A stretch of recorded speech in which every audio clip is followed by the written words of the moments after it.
যে আপনারা জাগ্রত হন, রুখে দাঁড়ান।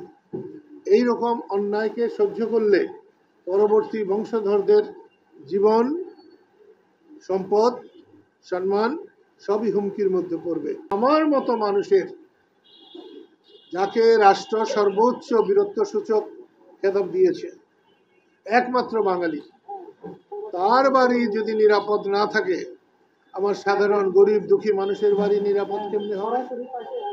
কদিন আগে একটা ৭১ মঞ্চ ৭১-এ টাঙ্গাইলের নেতা, আমাদের নেতা, আমার বড় ভাই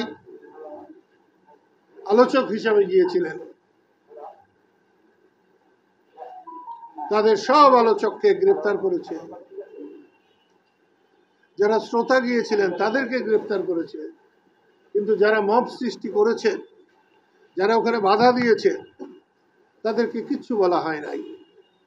এটা একটা ন্যায় নীতির ব্যত্যয়। বসুন্ধরা টিস্যু, অশুদ্ধতার বিরুদ্ধে এক বিন্দুও ছাড় নয়। আইনের ব্যত্যয়।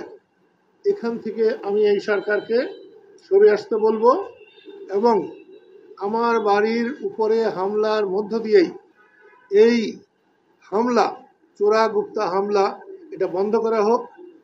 এইটা সরকারের কাছে আমার নিবেদন এবং দেশবাসীর কাছে আমার নিবেদন যে আপনারা জাগ্রত হন, রুখে দাঁড়ান। এই রকম অন্যায়কে সহ্য করলে পরবর্তী বংশধরদের জীবন, সম্পদ, সম্মান সবই হুমকির মধ্যে পড়বে।